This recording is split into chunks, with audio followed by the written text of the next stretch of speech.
new at 6 in this week's Waiting Child Report. Valerie Wright does wear an S on her chest, but she is one super mom. Valerie is taking care of 3 young children, 2 of which she's adopted, all while coping with the disease lupus. But this mom puts her children first, and she gives them everything she has. Our Tanika Smith reveals how motherhood gives Valerie an extra special strength.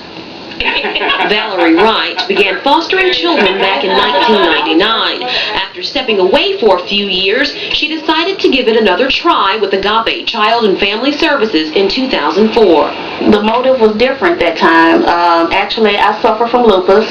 I've been battling lupus for 15 years. And in 2001, I got basically deathly ill. And a lot of people step up to the plate to help me and nurture me back to health. And I just wanted a way to give back to the community, pay it forward, so to speak. On her journey, she met Diamond. My intention was always to foster and never to adopt, but once I got attached to her, I just couldn't let her go, so I decided to keep her. She also adopted Christian. Christian is a very active 3-year-old. He runs all the time. He's just very typical boy, basically. You know, he just a wow person.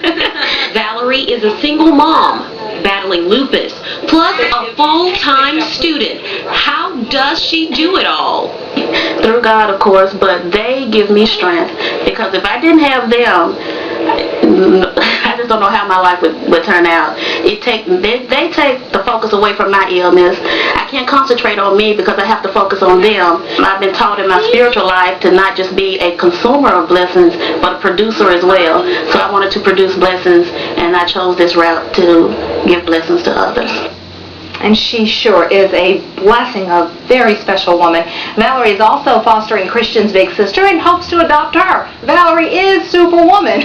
For more information on fostering and adopting, call our Waiting Child Agency of the Month, Agape, at 901-323-3600. Again, that's 323-3600. Way to go, Valerie. Hang in there. You're doing great. ABC 20 for eyewitness weather. Accurate and